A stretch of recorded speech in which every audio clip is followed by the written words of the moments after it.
Menace de guerre, l'Iran peut-il se défendre face à une attaque américaine?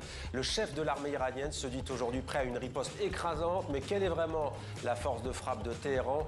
Nous verrons évidemment aussi quelle est la situation sur place en Iran après la répression meurtrière qui a fait des milliers, voire des dizaines de milliers de victimes. Avec nous pour en parler, Armin Arefi, bonsoir. Bonsoir. Bienvenue, vous êtes journaliste, ancien correspondant à Téhéran, grand reporter au Point, auteur du livre Un printemps à Téhéran, la vraie vie en République islamique, c'est aux éditions Plomb. Avec nous également notre éditorialiste Slimane Zeguidour. Bonsoir Slimane. Bonsoir. Et en direct de Téhéran, notre correspondant Siavosh Ghazi. Bonsoir Siavosh. Comme chaque soir, vous nous donnez des nouvelles de l'Iran qui, on le sait, est resté longtemps sous cloche. Internet, vous nous le disiez hier, est revenu. Quel est l'état d'esprit, Siavosh, des Iraniens face à cette possible guerre et après donc cette répression des manifestations qui avait commencé, on le rappelle et on l'avait presque oublié, pour protester contre la vie chère? Absolument. Alors, l'état d'esprit des Iraniens, on peut dire que, en fait, est partagé. Il y a parmi les gens qui ont manifesté certains qui espéraient une intervention américaine, comme l'avait promis le président Trump. Et donc, aujourd'hui encore, certains espèrent toujours une telle intervention pour appuyer le mouvement de contestation, même si dans les faits, il n'y a plus de manifestations depuis le 12 janvier dernier. Mais quand on parle aux Iraniens, aux gens de la rue, beaucoup craignent en fait que le pays, une frappe américaine et que le pays soit plongé dans une situation de guerre.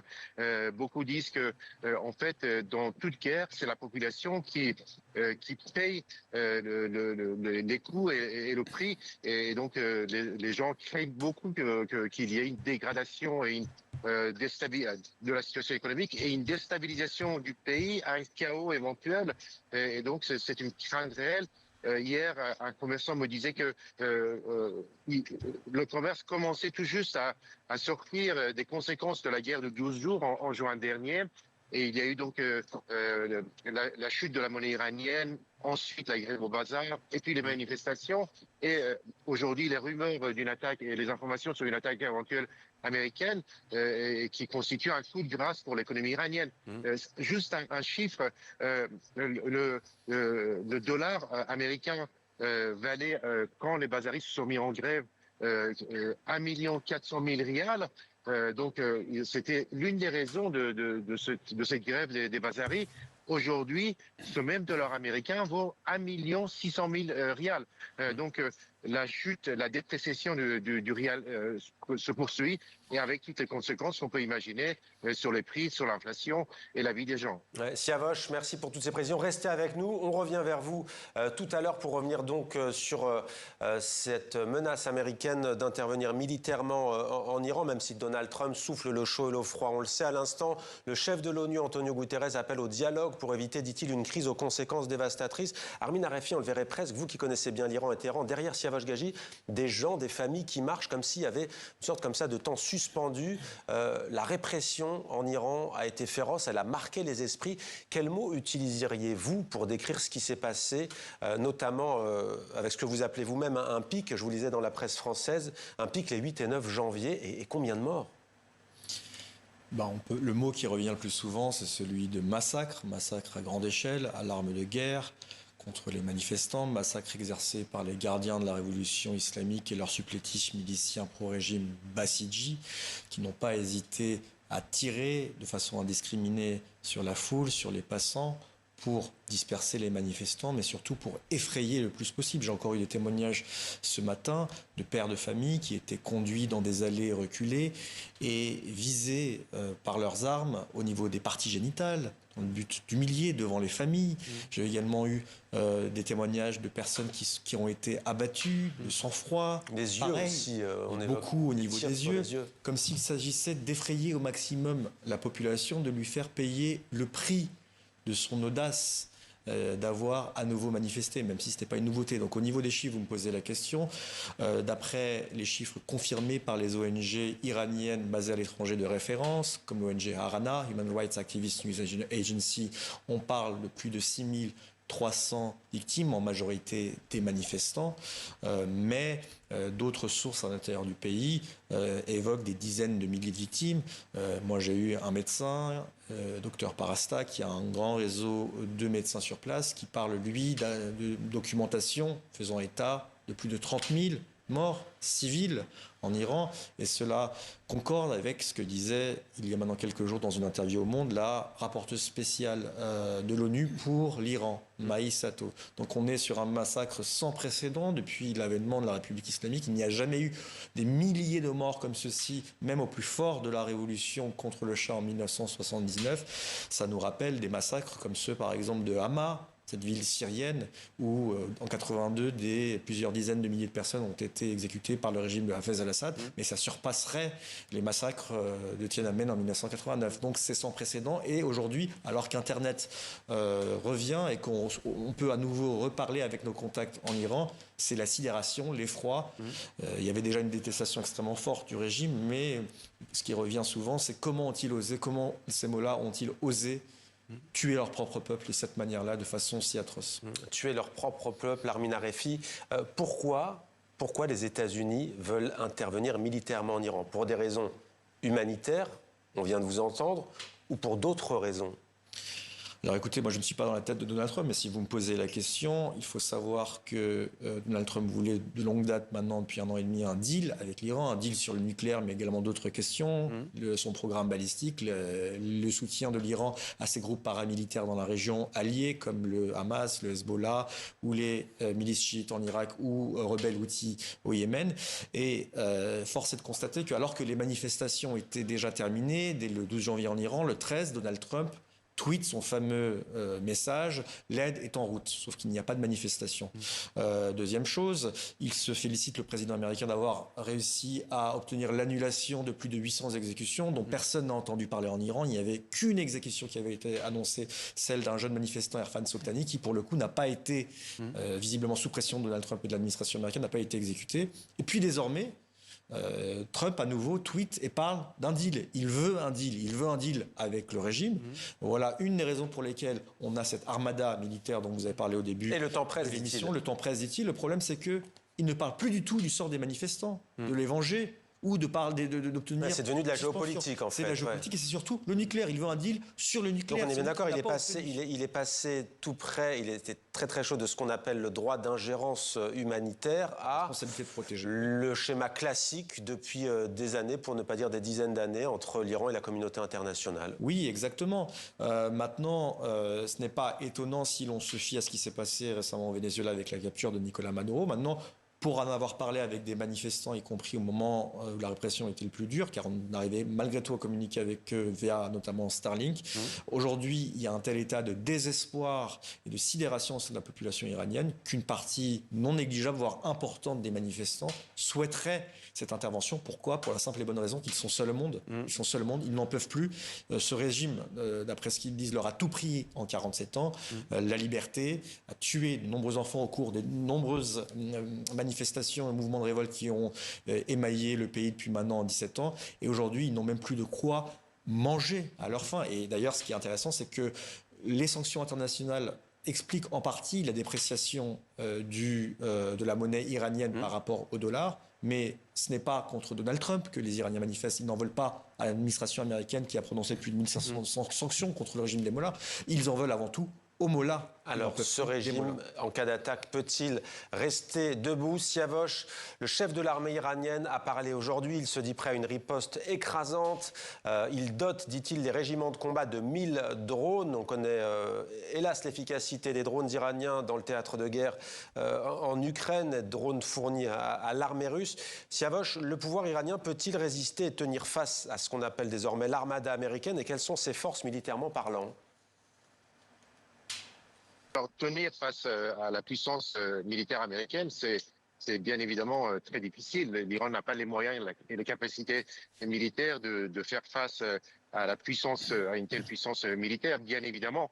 On a vu, par exemple, lors de la guerre de 12 jours en juin dernier, que, par exemple, le système de défense anti-aérien iranien était totalement inefficace face aux avions israéliens et américains qui ont bombardé pendant 12 jours pour les Israéliens, pendant une nuit pour les Américains, différents sites nucléaires en Iran, mais aussi d'autres sites militaires ou par exemple des immeubles où vivaient par exemple des responsables militaires ou des responsables du programme nucléaire.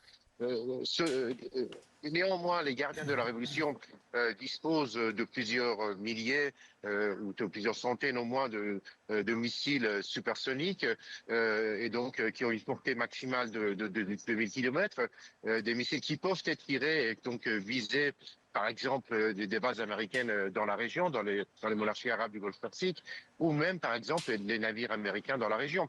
La raison pour laquelle le porte-avions américain est stationné à plusieurs centaines de kilomètres des côtes iraniennes et que c'est pour éviter que l'Iran ne puisse utiliser tous ces missiles pour viser le porte-avions, bien évidemment. Ouais. Ça complique une telle opération. L'Iran dispose par ailleurs des drones d'attaque et des drones d'observation, des drones d'observation qui ont déjà survolé des porte-avions américains dans la région du Golfe Persique, en mer d'Oman, et aussi en mer d'Oman et dans le Golfe Persique, l'Iran dispose de nombreux bateaux rapides, des bateaux rapides qui peuvent être lancés par centaines pour aller frapper, par exemple, des navires de guerre ou même des navires marchands. Merci. Ouais. Par contre, l'Iran ne dispose pas d'avions pour, par exemple, faire face aux avions de combat américains. Merci, restez avec nous, Siavash. Ce débat se poursuit. Slimane, notre éditorialiste, Slimane Zeguidour, lors de la guerre Israël-Iran, la guerre des 12 jours que vient d'évoquer Siavash Ghazi, Téhéran brandissait une menace, l'une de ses principales menaces, c'était celle de bloquer le détroit d'Ormuz. Qu'en est-il ? Je crois que c'est vraiment le seul levier qui appartient à la géographie, à la morphologie de la région, qui pourrait servir d'une sorte je dirais, de bouclier horizontal ou aquatique à l'Iran. Regardons le Golfe Persique. C'est la mer la moins profonde du monde, c'est-à-dire la profondeur moyenne est de 80 mètres. Et c'est tellement peu profond que pour acheminer les 20% d'exportation de pétrole quotidien pour le monde et le 25% de gaz naturel liquéfié, il y a un chenal pour sortir de 3 km de large et un autre pour rentrer de 3 km avec au milieu un espace de 3 km. C'est-à-dire qu'il faut vraiment aller à la queue leu-leu et que la moindre tension, le moindre drone ou le moindre bateau qui vient ou la moindre mine qui explose crée un embouteillage. Alors que peut faire l'Iran alors justement ? C'est quoi, couler des bateaux ? Faire couler des bateaux, je pense qu'ils n'auront pas besoin d'en arriver là. Juste la tension que ça peut créer, ça peut bloquer des livraisons de pétrole, ça peut faire monter les primes des assurances et donc affoler les marchés. Mais ce que vous dites là a déjà été utilisé en 1956 par les Égyptiens sur le canal de Suez, après la triple attaque israélo-anglo-française, où Nasser a fait couler des bateaux sur le canal de Suez et l'a complètement bloqué.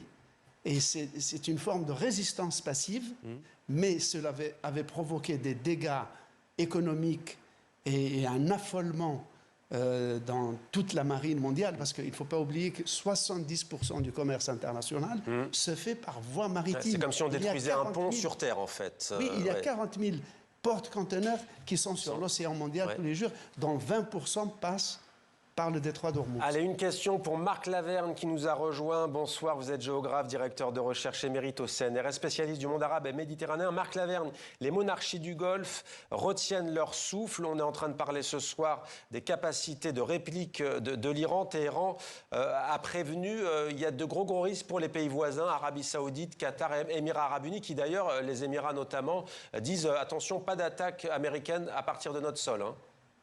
Oui, ce qui vient d'être évoqué à propos du détroit d'Ormuz est tout à fait éclairant, hein.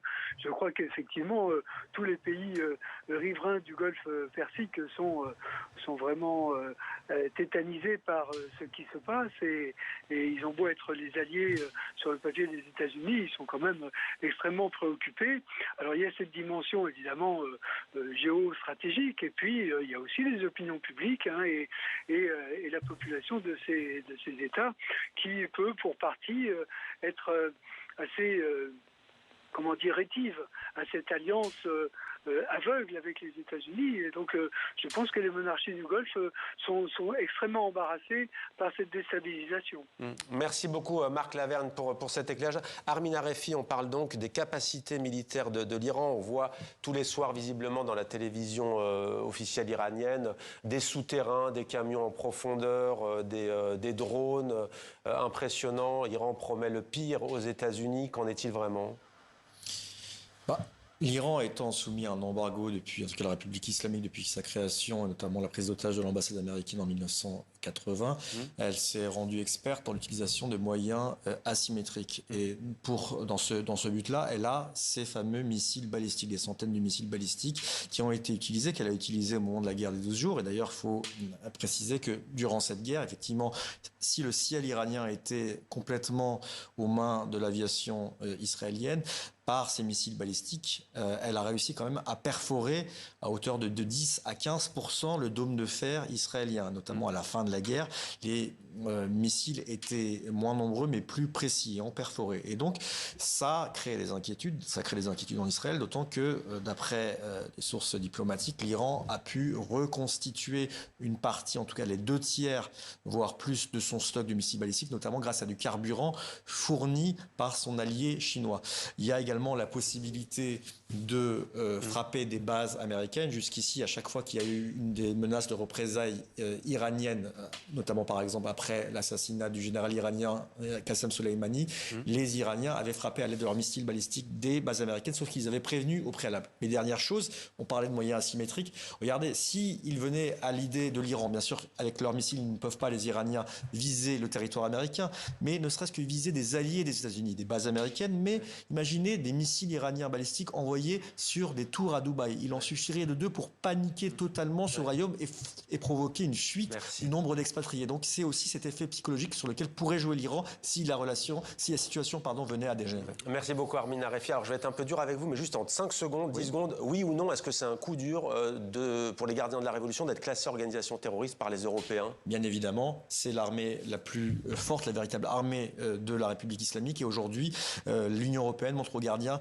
qu'ils n'ont pas d'avenir dans la situation actuelle en Iran, en tout cas avec ce guide jusqu'au boutiste qui a mené quand même son régime dans la situation la plus difficile dans laquelle il est depuis maintenant 47 ans. Merci beaucoup Armin Arefi, Slimane Zeguidour en plateau, Marc Lavergne, merci d'avoir été avec nous et évidemment Siavosh Ghazi qui nous tient informés au quotidien en direct de Téhéran, notre correspondant. Merci Siavosh d'avoir été avec nous.